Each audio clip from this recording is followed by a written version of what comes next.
Hello दोस्तों, मेरा नाम है जितेंद्र कबीर और आपके अपने YouTube channel GK learning point पे आपका स्वागत है। दोस्तों, आज की इस वीडियो में हम ईवीएस पेडागॉजी के सेकेंड लेक्चर को पढ़ने वाले हैं और कल हमने ईवीएस पेडागॉजी का फर्स्ट लेक्चर पढ़ा था।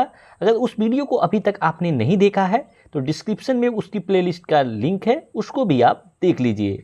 तो चलिए ईवीएस को शुरू करते हैं। तो आज का पहला टॉपिक है इंटीग्रेटेड लर्निंग। इंटीग्रेटेड लर्निंग का मतलब होता है एकीकृत रूप में सीखना। मतलब जो बच्चे होते हैं वो सभी विषयों को एक साथ जोड़कर सीखते हैं, क्योंकि छोटे बच्चे हैं, उनकी इतनी समझ नहीं विकसित हुई है कि कौन सा विज्ञान है, कौन सा सामाजिक विज्ञान है, कौन सा आपका जियोग्राफी है, कौन सा होम साइंस है। ये अलग अलग ना देख के जो बच्चा होता है, बच्चा अपने चारों तरफ के वातावरण यानी इन्वायरमेंट को पूर्ण रूप से एक होलिस्टिक मैनर में देखता है और वह वातावरण को टुकड़ों में नहीं देख पाता, जैसे विज्ञान, सामाजिक विज्ञान।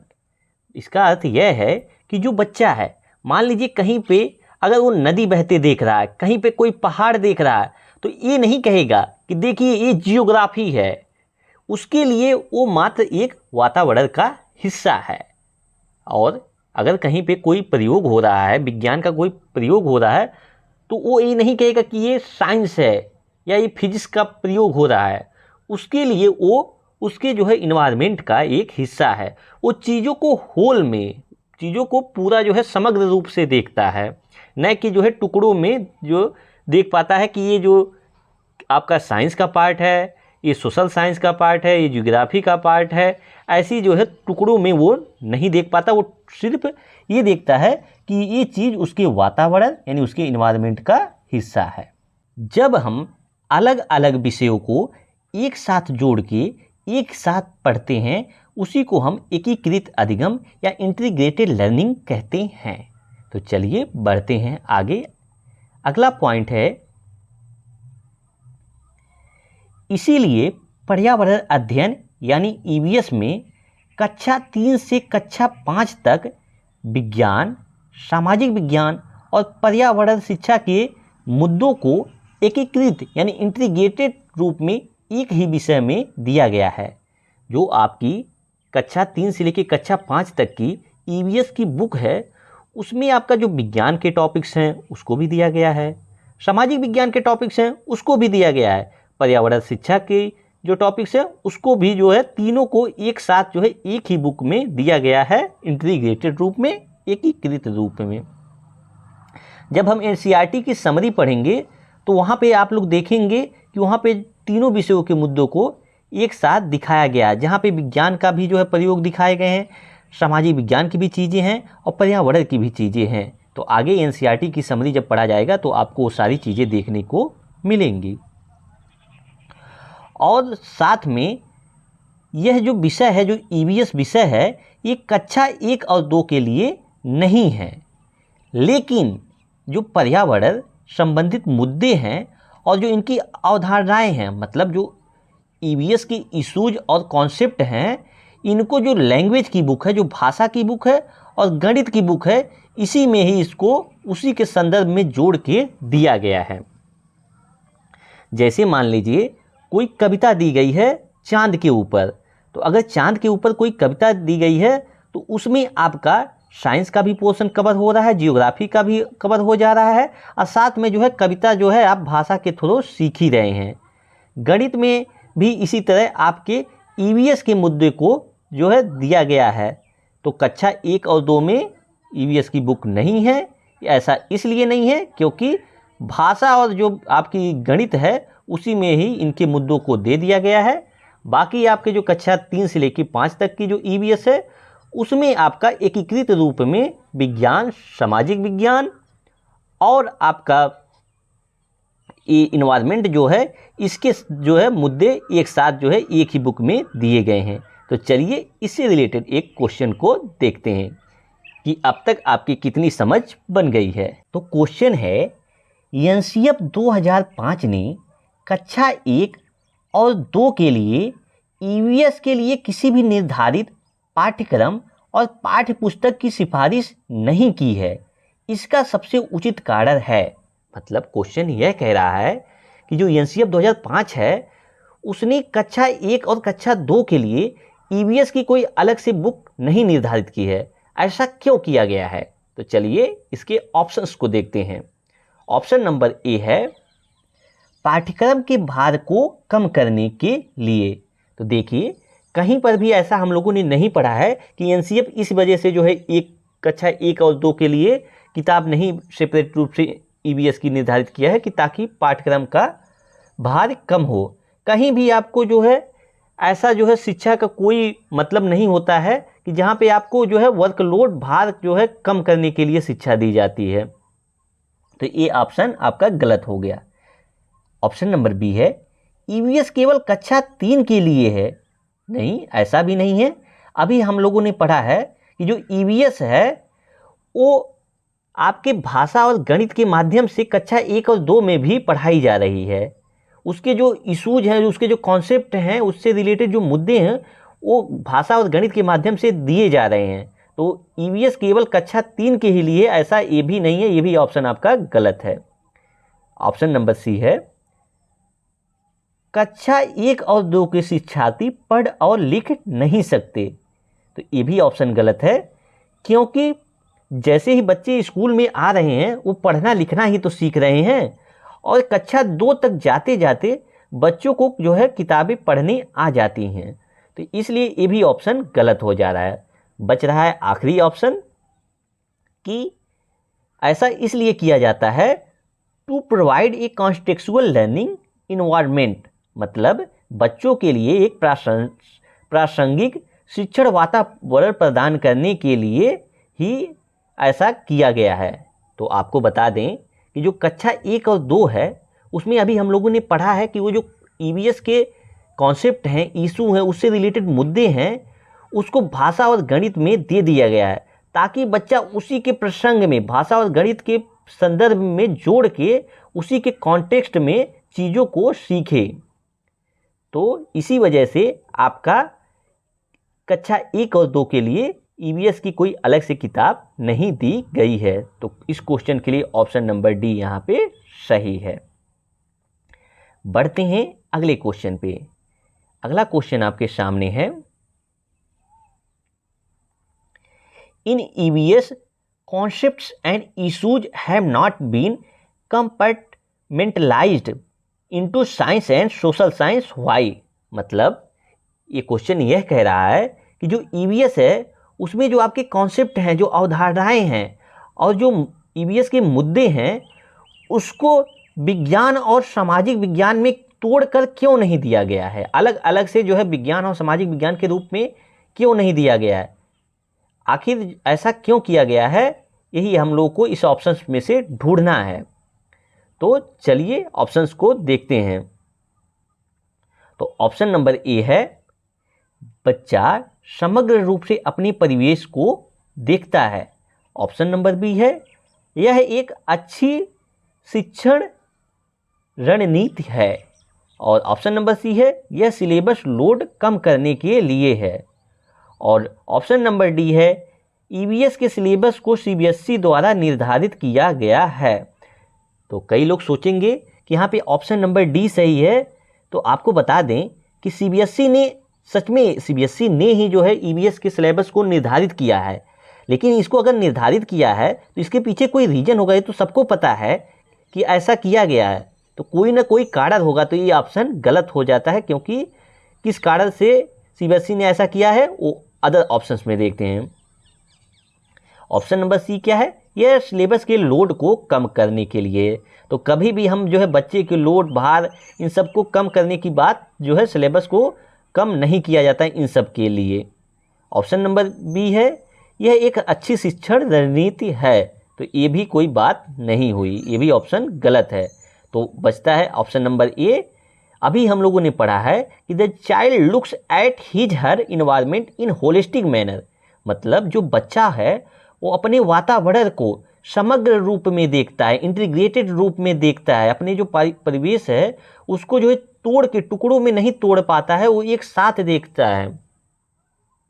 तो यही इसमें पूछा भी है, तो इस क्वेश्चन के लिए ऑप्शन नंबर ए यहाँ पे सही हो जाता है कि बच्चा अपने वातावरण को समग्र रूप से यानी होलिस्टिक मैनर में देखता है।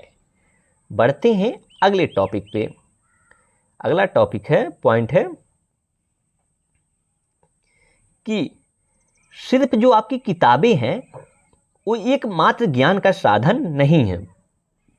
जो आप स्कूलों में जाते हैं वहाँ पे जो किताबें हैं वही सिर्फ ज्ञान का साधन नहीं है।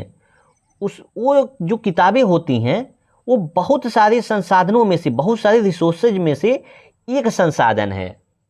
इसका मतलब यह है कि आपकी जो किताब है वही सर्वे सर्वा नहीं है। ऐसा नहीं है कि आपको सिर्फ स्कूल में जाके किताबों को ही जो है पढ़ना है, किताबों को ही देखो, किताबों को ही पढ़ो, किताब के अलावा और कहीं ज्ञान है ही नहीं। तो ऐसा बिल्कुल नहीं है। आपको किताब के अलावा भी जो है अदर चीज़ों पे ध्यान देना है, क्योंकि किताब जो है बहुत सारे संसाधनों में से एक संसाधन है। किताबें जो हैं वो बच्चों के ज्ञान का सृजन वहाँ के लोगों, वातावरण और मीडिया की सहायता से करने में मदद करती हैं। मतलब जो किताबें हैं, ये नहीं कि आप किताबें को एकदम से आप निगलेक्ट भी नहीं कर सकते। जो किताबें हैं वो बच्चे के जो है ज्ञान का सृजन करने में सहायता करती हैं। वो ज्ञान का सृजन कैसे करता है? वहाँ के लोगों से इंटरेक्ट करके, वातावरण से इंटरेक्ट करके, वहाँ की जो मीडिया है, जैसे जो आपका समाचार पत्र है और भी जो चीज़ें हैं, न्यूज़ चैनल्स हैं, उन सब से जो है बच्चा इंटरेक्ट करके जो और बच्चे का जो है ज्ञान का सृजन करने में किताबें क्या करती हैं? सहायता करती हैं, मदद करती हैं। तो किताबें इस प्रकार से होनी चाहिए कि जिससे बच्चे का जो है सर्वांगीण विकास हो, ज़्यादा से ज़्यादा चीज़ों को सीखे। और साथ में जो ईवीएस की किताब है, ईवीएस की किताब में सिर्फ सूचनाएं, सिर्फ इंफॉर्मेशन और परिभाषाएं, डिफिनीशंस को कोई जगह नहीं दिया गया है। मतलब जो ईवीएस की किताब है, अगर आप ईवीएस की किताब उठा के देखेंगे तो उसमें खूब सारे फोटोज हैं, खूब सारी कहानियां हैं, पहेलियां हैं और अच्छी अच्छी जो है एक्टिविटीज़ जो है गतिविधियों को दिया गया है। मतलब उसमें सिर्फ जो है सूचनाओं को, सिर्फ अक्षर ही अक्षर को नहीं दिया गया है। और साथ में ईवीएस की किताब में परिभाषा के लिए कोई जगह नहीं है, क्योंकि छोटे बच्चे हैं। मान लीजिए आप तो बड़े हैं, परिभाषाओं को रट के याद भी कर लेंगे, लेकिन बच्चा जो है कभी भी सीखता तो संदर्भ में सीखता है, कॉन्टेक्स्ट में सीखता है। तो इसीलिए कक्षा 3 से जो 5 तक की ईवीएस की बुक है उसमें परिभाषाओं को कोई जगह नहीं दिया गया है। और ईवीएस की किताब में बच्चों के द्वारा बोली जाने वाली भाषाओं का ही प्रयोग किया गया है और फॉर्मल भाषा का प्रयोग बिल्कुल नहीं हुआ है। जो आपकी ईवीएस की किताब है उसमें फॉर्मल भाषा का प्रयोग नहीं हुआ। फॉर्मल भाषा वो होती है जो आप ऑफिस में बोलते हैं, उसे हम फॉर्मल भाषा कहते हैं। तो जो ईवीएस की किताब है उसमें जो बच्चे द्वारा बोली जाने वाली उसके घर की जो भाषा है उसी को जो है किताब में जगह दी गई है, जिससे बच्चा जो है उसको आनंदित होके इंजॉयमेंट के साथ पढ़े और बोर ना हो। तो ये था किताबों के ऊपर। बढ़ते हैं आगे, इससे रिलेटेड एक क्वेश्चन है, क्वेश्चन को देखते हैं। Which one of the following characteristics should an EVS textbook at primary level not have? Not को आपको ध्यान देना है। मतलब इस प्रश्न का यह है कि जो आपकी प्राथमिक स्तर की ईवीएस की बुक है उसमें कौन सी विशेषता नहीं होनी चाहिए। ठीक है, आपको जो है इन चारों ऑप्शंस में से देखना है कि प्राथमिक स्तर पे जो ईवीएस की पुस्तक है, जो किताब है, उसमें कौन सी विशेषता नहीं होनी चाहिए। तो चलिए देखते हैं। ऑप्शन नंबर ए है, इसमें सच्ची कहानियां और घटनाएं शामिल हैं। तो जी हाँ, आपकी जो प्राथमिक स्तर की ईवीएस की बुक है उसमें सच्ची कहानियां और घटनाएं शामिल हैं। जब हम एनसीईआरटी की समरी पढ़ेंगे तो उसमें हम सुनीता विलियम्स के बारे में पढ़ेंगे और वहाँ पे कन्नम माहेश्वरी ने जो मेडल्स जीते थे उसके बारे में पढ़ेंगे। तो ये सारी चीज़ें जो कहानियाँ हैं, घटनाएं हैं, ये सच्ची हैं। तो ये ऑप्शन तो सही हो जाता है, लेकिन हमें नॉट पूछा है, नहीं पूछा है, नेगेटिव ऑप्शन को ढूंढना है। तो आइए अगला देखते हैं। It focus on definitions and explanation of abstract concept, मतलब कि यह अमूर्त अवधारणाओं, अमूर्त कॉन्सेप्ट और परिभाषाओं और स्पष्टीकरण पर केंद्रित है। तो ऐसा बिल्कुल नहीं है। जो ईवीएस की बुक है वो परिभाषाओं, स्पष्टीकरण, अमूर्त अवधारणाओं पर केंद्रित नहीं है। तो यही ऑप्शन आपका जो है पूछा है कि कौन सा जो है ईवीएस की बुक की विशेषता नहीं है, तो यही ईवीएस की विशेषता नहीं है। क्योंकि अभी हम लोगों ने पढ़ा है कि ईवीएस की बुक में परिभाषाओं के लिए कोई जगह नहीं है। तो यही ऑप्शन सही हो जाएगा, लेकिन फिर भी हम लोग आगे के ऑप्शंस को चेक करेंगे। ऑप्शन नंबर सी है, यह एक एकीकृत तरीके से प्राकृतिक और सामाजिक सांस्कृतिक वातावरण प्रस्तुत करता है।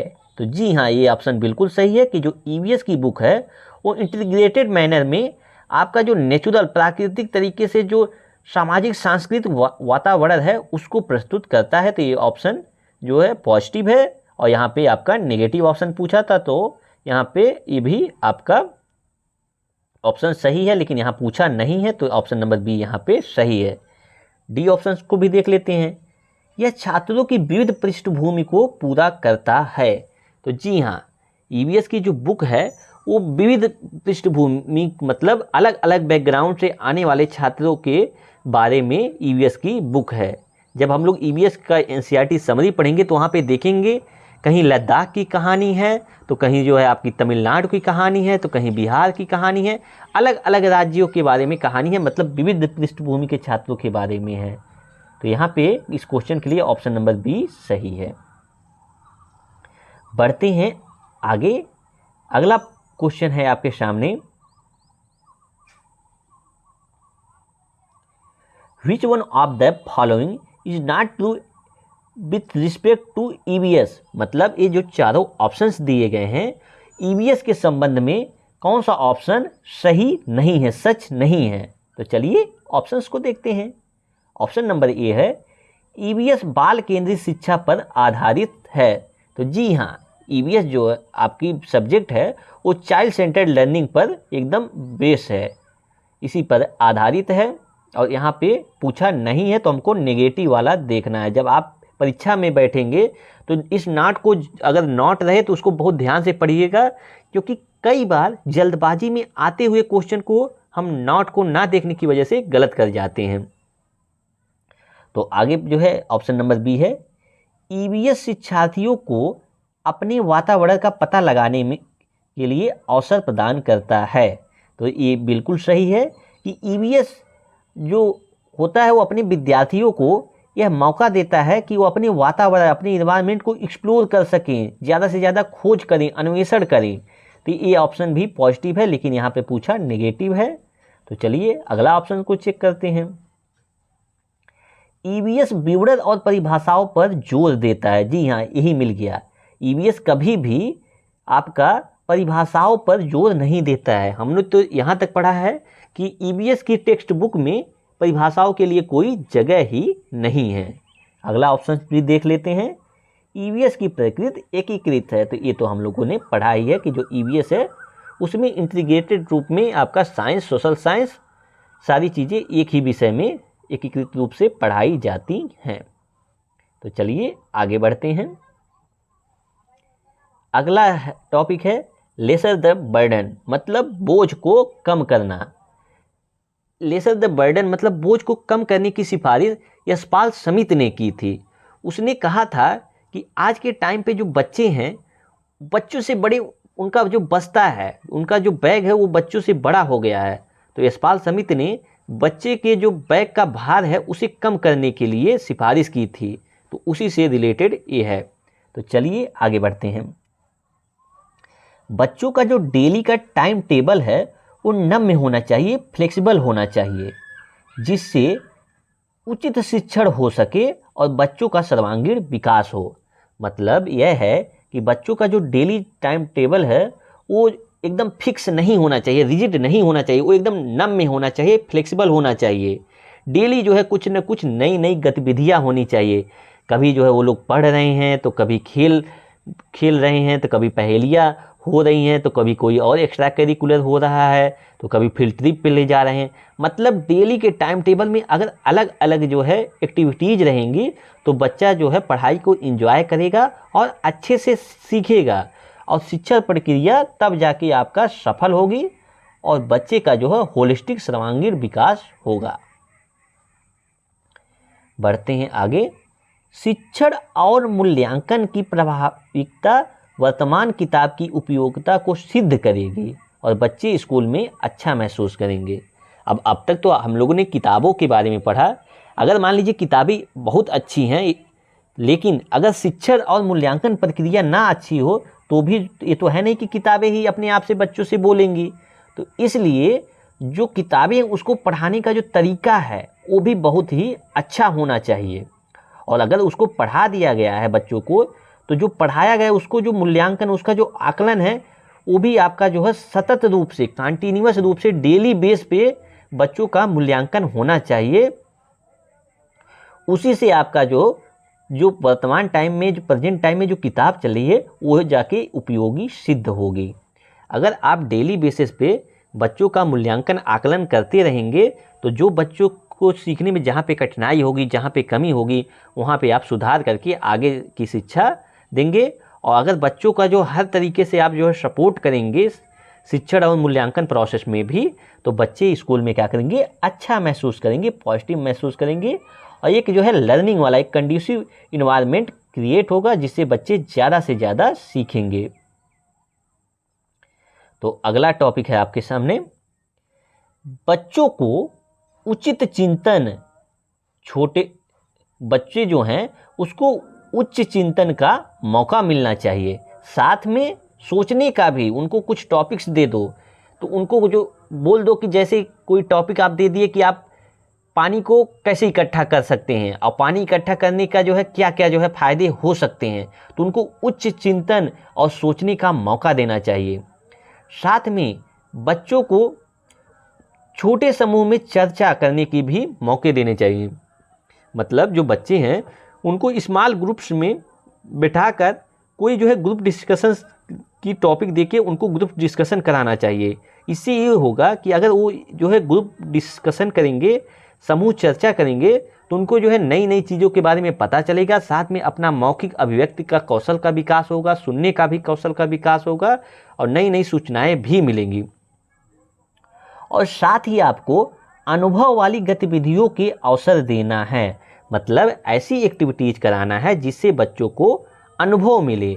आप मान लीजिए अगर एक टीचर हैं तो बच्चों को पेड़ लगाने की जो है प्रतियोगिता जो है आप करवा सकते हैं, जिससे बच्चों को जो है गतिविधि करने का मौका मिलेगा। पेड़ भी लगाएंगे, इन्वायरमेंट से जुड़ेंगे, क्योंकि जो व्यक्ति अगर इन्वायरमेंट में पेड़ लगा रहा है वो इन्वायरमेंट से जुड़ेगा और उसको ज़्यादा सपोर्ट करेगा।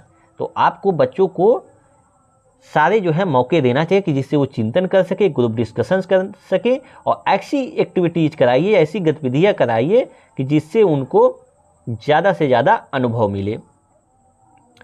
तो आगे है जो ईवीएस की किताब है वो बाल केंद्रित है। तो ये तो हम लोग कभी से पढ़ते आ रहे हैं कि ईवीएस की किताब वो बच्चे को सेंटर में रख के बनाया गया है।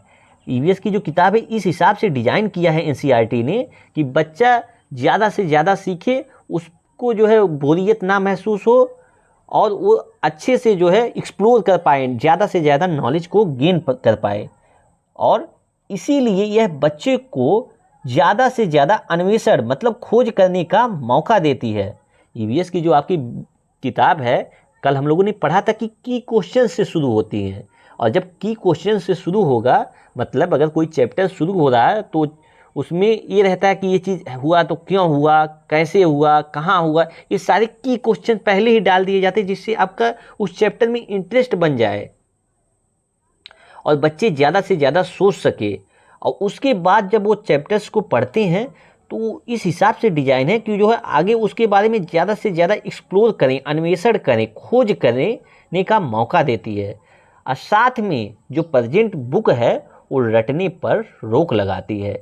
इसीलिए आपकी जो ईवीएस की किताब है उसमें खूब सारी जो है फ़ोटोज़ दी गए हैं, कहानियाँ हैं, पहेलियाँ हैं, ताकि जो है बच्चे बोरियत ना महसूस करें और उनको रटने की आवश्यकता तो बिल्कुल ही ना पड़े। तो चलिए इससे रिलेटेड एक क्वेश्चन है और इस क्वेश्चन को देखते हैं। और अगर ये वीडियो आपको इंटरेस्टिंग लग रही है तो चैनल को सब्सक्राइब कर लीजिए, साथ में अपने दोस्तों के साथ शेयर करना बिल्कुल ना भूलें। तो क्वेश्चन आपके सामने है, देखते हैं क्या है। Which one of the following should be the most important aspect of EVS teaching at primary level? मतलब ये जो चारों ऑप्शंस दिए गए हैं उनमें से ईवीएस शिक्षण का सबसे महत्वपूर्ण पहलू कौन सा होना चाहिए, कि आप प्राइमरी लेवल पे ईवीएस को क्यों पढ़ाते हैं, उसके लिए सबसे जो है ज़रूरी इन चारों ऑप्शंस में से क्या है। तो चलिए ऑप्शंस को देखते हैं। देखिए कभी कभी होता है सीटेट में आपको चारों ऑप्शन सही हो सकते हैं, तो आपको जो सबसे उचित ऑप्शन लगे, जो सबसे सही सटीक आंसर लगे, उसी को जो है सही करना है। तो चलिए देखते हैं। तो क्या है, गतिविधि का संचालन और कौशल का विकास करना। ऑप्शन नंबर बी है मूल्यांकन में सफलता प्राप्त करना। ऑप्शन नंबर सी है विज्ञान की मूल अवधारणाओं को समझाना। और ऑप्शन नंबर डी है प्राकृतिक, सामाजिक, सांस्कृतिक वातावरण से शिक्षार्थियों को जोड़ना। तो यहाँ पे चारों ऑप्शन पॉजिटिव लग रहे हैं, लेकिन जो ऑप्शन नंबर डी है ये जो है सबसे अच्छा है कि ईवीएस इसलिए पढ़ाया जाता है प्राइमरी लेवल पे, ताकि जो लर्नर्स हैं, जो विद्यार्थी हैं, वो अपने जो प्रकृति हैं, उनका जो समाज है, जो उनकी सांस्कृतिक वातावरण है, उससे वो जुड़ सकें। इसीलिए आपको ईवीएस की शिक्षा दी जाती है। क्योंकि जो ईवीएस है वो जो है आपका भारत के जितने राज्य हैं सबके बारे में कुछ ना कुछ दिया गया है, तो इसीलिए आप सामाजिक और सांस्कृतिक रूप से उसको जब पढ़ेंगे तो जुड़ेंगे। और साथ में जो उसमें पेड़ों के बारे में कहीं है, कहीं नदियों के बारे में, कहीं झरने के बारे में, कहीं पहाड़ के बारे में, तो कहीं आपका स्पेस के बारे में है। तो ये सारी चीज़ें जो है अलग अलग चीज़ों के बारे में ईवीएस की बुक में दिया गया है, ताकि जो है शिक्षार्थी हैं वो उस कॉन्सेप्ट से जुड़ पाएँ और जो है उनको जो शिक्षा मिले वो एकदम एंजॉयमेंट के साथ सीखें। तो बस आज की वीडियो में इतना ही। इस वीडियो को देखने के लिए आपका बहुत बहुत धन्यवाद। और अभी तक अगर आपने चैनल को सब्सक्राइब नहीं किया है तो चैनल को सब्सक्राइब कर लीजिए और अपने दोस्तों के साथ शेयर भी करिए। Thank you.